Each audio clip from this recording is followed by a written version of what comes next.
ಎಲ್ಲರಿಗೂ ನಮಸ್ಕಾರ, welcome back to my channel. ನಾನು ನಿಮ್ಮ ಪೂರ್ಣಿಮಾ ನವನೀತ್. ಇವತ್ತು ನಾವು ಗೌರಿಬಿದನೂರಲ್ಲಿ ಇದ್ದೀವಿ. ಇದು ಬೈಪಾಸ್ ರೋಡಲ್ಲಿ ಗಣೇಶೋತ್ಸವ ನಡೆಸ್ತಾ ಇದ್ದಾರೆ.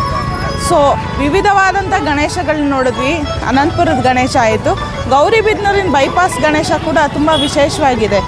ಇದನ್ನು ನಾನು ನಿಮಗೆ ತೋರಿಸ್ಬೇಕು ಅಂತ ನಾವಿವತ್ತು ಗೌರಿಬಿದನೂರು ಬೈಪಾಸ್ ರೋಡಲ್ಲಿ ಇದ್ದೀವಿ.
ಚಿಕ್ಕಬಳ್ಳಾಪುರ ಜಿಲ್ಲೆ ಗೌರಿಬಿದನೂರು ತಾಲೂಕಿನಲ್ಲಿ ಕಳೆದ 22 ವರ್ಷಗಳಿಂದ ಅದ್ದೂರಿಯಾಗಿ ಬೈಪಾಸ್ ಗಣಪತಿ ಯುವಕ ಸಂಘದಿಂದ ಪ್ರತಿ ವರ್ಷವೂ ಕೂಡ ವಿಭಿನ್ನ ರೀತಿಯ ಗಣೇಶವನ್ನು ಇಡೋದ್ರ ಜೊತೆಗೆ ವಿಭಿನ್ನ ರೀತಿಯ ಸ್ಟೇಜನ್ನು ಹಾಕಿ ವಿಭಿನ್ನವಾಗಿ ವಿಶೇಷವಾಗಿ ಆಚರಣೆ ಮಾಡಿಕೊಂಡು ಬರ್ತಾಯಿದ್ದೀವಿ.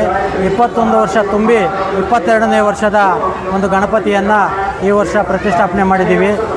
ಈ ವರ್ಷದ ವಿಶೇಷತೆ ಏನು ಅಂದರೆ ರಾಜ್ಯದ ಎಲ್ಲ ದೇವಸ್ಥಾನಗಳು, ಪ್ರಖ್ಯಾತ ದೇವಸ್ಥಾನಗಳಿದ್ದಾವೆ. ರಾಜ್ಯ ಮತ್ತು ಅಂತಾರಾಷ್ಟ್ರೀಯ ದೇವಸ್ಥಾನಗಳು ಏನಿದೆ, ಕೇದಾರನಾಥದಿಂದ ಹಿಡಿದು ಬದ್ರಿನಾಥ್, ಕೇದಾರನಾಥ್, ಕಾಶಿ ವಿಶ್ವೇಶ್ವರಯ್ಯ, ಶಬರಿಮಲೆ ಅಯ್ಯಪ್ಪ ಅಂಥ ದೇವಾಲಯಗಳನ್ನು, ಮಂಟಪಗಳನ್ನು ನಿರ್ಮಿಸಿ ಈ ವರ್ಷ ಭಾರಿ ವಿಶಿಷ್ಟವಾಗಿ ಒಂದು ಮಂಟಪವನ್ನು ತಯಾರು ಮಾಡಿ ಈ ಒಂದು ಗಣೇಶನ ಪ್ರತಿಷ್ಠಾಪನೆ ಮಾಡಲಾಗಿದೆ. ಈ ಗಣೇಶನ ಪ್ರತಿಷ್ಠಾಪನೆಯನ್ನು ನಮ್ಮ ಗೌರಿಬಿದನೂರು ತಾಲೂಕಿನ ಹೆಸರಾಂತ ಶಾಸಕರಾದ ಜನಪ್ರಿಯ ಶಾಸಕರು KH ಪುಟ್ಟಸ್ವಾಮಿ ಗೌಡರು ಬಂದು ಪ್ರತಿಷ್ಠಾಪನಾ ಮಹೋತ್ಸವದಲ್ಲಿ ಪಾಲ್ಗೊಂಡು ಈ ಕಾರ್ಯಕ್ರಮವನ್ನು ಪ್ರಾರಂಭಗೊಳಿಸಿದ್ದಾರೆ. ಅಂದಿನಿಂದ ಇಂದಿನವರೆಗೂ ಕೂಡ ಪ್ರತಿನಿತ್ಯವೂ ಕೂಡ ಭಕ್ತಾದಿಗಳ ಸಂಖ್ಯೆ ಸುಮಾರು 1 ಲಕ್ಷಕ್ಕೂ ಹೆಚ್ಚು ಜನ ಬಂದು ದರ್ಶನವನ್ನು ಪಡೆದಿದ್ದಾರೆ. ಇನ್ನೂ ಸಾಕಷ್ಟು ಜನ ಪ್ರತಿದಿನ 5,000 to 10,000 ಜನ ಭಕ್ತಾದಿಗಳು ಬರ್ತಾರೆ. ಇಲ್ಲಿ ವಿಶೇಷವಾಗಿ ಪ್ರತಿದಿನ ಕೂಡ ಒಂದು ಹೋಮ, ಹವನ ಮತ್ತು ಪ್ರಸಾದ ವಿನಿಯೋಗ ಇರುತ್ತೆ. ಇದರ ಜೊತೆಯಲ್ಲಿ ಈಗ ಬೈಪಾಸ್ ಗಣಪತಿ ಯುವಕರ ತಂಡದಿಂದ ಒಂದು ರಕ್ತದಾನ ಶಿಬಿರವನ್ನು ಕೂಡ ಮಾಡ್ತೀವಿ. ಜೊತೆಯಲ್ಲಿ ನಾಳೆ ಒಂದು ಆರೋಗ್ಯ ಶಿಬಿರವನ್ನು ಕೂಡ ಮಾಡಿದ್ದೀವಿ. ಇವತ್ತು ನಾವು ಮಕ್ಕಳಿಗೆ ಅಕ್ಷರಾಭ್ಯಾಸ ಮಾಡಬೇಕು ಅಂದರೆ ಎಲ್ಲೋ ಅನ್ನಪೂರ್ಣೇಶ್ವರಿ ದೇವಸ್ಥಾನಕ್ಕೆ ಹೋಗಿ ಮಾಡಿಸ್ಬೇಕು ಅಂತ ಒಂದು ಹೊಸದಾಗಿ ವಿನೂತನ ಕಾರ್ಯಕ್ರಮ ಇವತ್ತು ಮಾಡಿ ಸುಮಾರು 250ಕ್ಕೂ 300ಕ್ಕೂ ಹೆಚ್ಚು ಮಕ್ಕಳನ್ನು ನಮ್ಮ ಅರ್ಚಕರ ಸಮ್ಮುಖದಲ್ಲಿ ಒಂದು ಅಕ್ಷರಾಭ್ಯಾಸವನ್ನು ಈಗ ವಿದ್ಯಾಗಣಪತಿ ಮುಂದೆ ಅದು ಕೂಡ ಕಾರ್ಯಕ್ರಮ ಮಾಡಿದ್ದೀವಿ.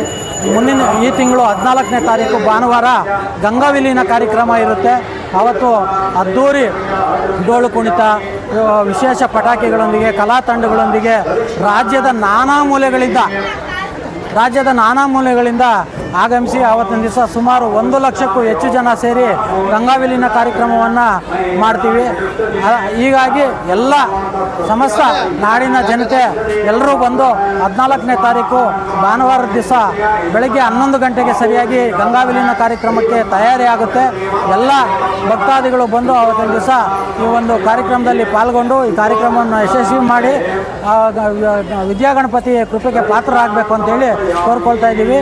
ಎಲ್ಲ ಸಮೂಹ, ನಮ್ಮ ವಿದ್ಯಾಗಣಪತಿಯ ಬೈಪಾಸ್ ಗಣಪತಿ ಎಲ್ಲ ಸಮೂಹದ ಮಿತ್ರರು ಇದಕ್ಕೆ ಸಹಾಯವನ್ನು ಮಾಡ್ತಾ ಇದ್ದಾರೆ. ಸಾಕಷ್ಟು ಜನ ಭಕ್ತಾದಿಗಳು ಕೂಡ ದಾನವನ್ನು ಕೊಟ್ಟು ಈ ಕಾರ್ಯಕ್ರಮವನ್ನು ನಡೆಸ್ಕೊಂಡು ಬರ್ತಾ ಇದ್ದಾರೆ. ಭಗವಂತ ಇದಕ್ಕೆ ತನು ಮನ ಧರಿಸಿದ ಎಲ್ಲರಿಗೂ ಕೂಡ ಒಳ್ಳೆಯದನ್ನು ಮಾಡಲಿ ಅಂತೇಳಿ ಕೋರ್ಕೊಳ್ತಾ ನಮ್ಮ ಮಾತನ್ನು ಮುಗಿಸ್ತಾ ಇದ್ದೀನಿ. ಜೈ ಹಿಂದ್, ಜೈ ಗಣೇಶ, ಜೈ ಬೈಪಾಸ್ ಗಣಪತಿ. ನನ್ನ ಹೆಸರು ಪ್ರಭಾಕರ್ ಅಂತ, ಬೈಪಾಸ್ ಗಣಪತಿ ಯುವ ಸಂಘ. ಸುಮಾರು 22 ವರ್ಷದಿಂದ ಇವರು ಬೈಪಾಸ್ ಗಣಪತಿ ವಿಶೇಷತೆಯನ್ನು ಉತ್ಸವ ಮತ್ತು ನಡೆಸ್ಕೊಂಡು ಬರ್ತಾ ಇದ್ದಾರೆ. ಇದರ ಎಲ್ಲ ಫೋಟೋಗಳ್ನು, ಪ್ರತಿ ವರ್ಷ ಮಾಡಿರೋವಂಥ ಫೋಟೋಗಳ್ನು ಎಂಟ್ರೆನ್ಸಲ್ಲಿ ಲೆಫ್ಟ್ ಸೈಡು ಇವರು ಹಾಕಿದ್ದಾರೆ. ಮತ್ತು ಈ ಗಣೇಶನ ವಿಶೇಷ ಬಂದು ಸುಮಾರು 7ರಿಂದ 8 ಪ್ರಮುಖ ನದಿಗಳು, ಭಾರತದ್ದು ಮತ್ತು ಕರ್ನಾಟಕದ ನದಿಗಳು, ಅಲ್ಲಿನ ಮಣ್ಣನ್ನು ಇವರು ಕಲೆಕ್ಟ್ ಮಾಡಿ ಆ ಮಣ್ಣನ್ನು ಇಲ್ಲಿ ತಂದು ವಿಗ್ರಹನ ರೆಡಿ ಮಾಡಿದ್ದಾರೆ. ಆಲ್ಮೋಸ್ಟ್ 1.5 ಮಂತ್ ಇವರು ಟೈಮ್ ತೊಗೊಂಡಿದ್ದಾರೆ ವಿಗ್ರಹನ ರೆಡಿ ಮಾಡೋಕ್ಕೆ. ಮತ್ತು ಕಲ್ಕತ್ತಾದಿಂದ ಇವರು ಶಿಲ್ಪಿಯನ್ನು ಕರೆಸಿದ್ದಾರೆ ಈ ವಿಗ್ರಹ ರೆಡಿ ಮಾಡೋಕ್ಕೆ. ಸೊ ನೋಡಿದ್ರಲ್ಲ ಶ್ರೀ ಬೈಪಾಸ್ ಗಣಪತಿ ಯುವಕ ಸಂಘದವರು ಯಾವ ರೀತಿಯ ಗಣೇಶನ ಉತ್ಸವನ ನಡೆಸ್ತಾ ಇದ್ದಾರೆ ಅಂತ. ಇದೇ ರೀತಿ ನನ್ನ ವ್ಲಾಗ್ ನೋಡ್ತಾ ಇರಿ. ಸಬ್ಸ್ಕ್ರೈಬ್ ಮಾಡ್ದಲೇ ಇರೋರು ಸಬ್ಸ್ಕ್ರೈಬ್ ಮಾಡಿ, ಮಾಡಿರೋರು ಲೈಕ್ ಮಾಡಿ, ಶೇರ್ ಮಾಡಿ, ಕಮೆಂಟ್ ಮಾಡಿ. ನಿಮ್ಮ ಏರಿಯಾದಲ್ಲಿ ಯಾವ ರೀತಿ ಗಣೇಶ ವಿಶೇಷವಾಗಿದ್ದಾನೆ ಕಮೆಂಟಲ್ಲಿ ತಿಳಿಸಿ. ನಾವು ಆದಷ್ಟು ಪ್ರಯತ್ನ ಪಡ್ತೀವಿ ಆ ಏರಿಯಾ ಗಣೇಶನ ನೋಡೋದಕ್ಕೆ. ಮತ್ತು ಈ ಬೈಪಾಸ್ ಗಣಪತಿ ವಿಸರ್ಜನೆ ಬಂದು ಇದೇ ತಿಂಗಳು 14ನೇ ತಾರೀಕು ಇರುತ್ತೆ. ಸೊ ಸುಮಾರು 1 ಲಕ್ಷಕ್ಕೂ ಮೇಲೆ ಜನ ಸೇರ್ತಾರೆ ಅಂತ ಶ್ರೀ ಪ್ರಭಾಕರ್ ಅವರು ಹೇಳಿದ್ದಾರೆ.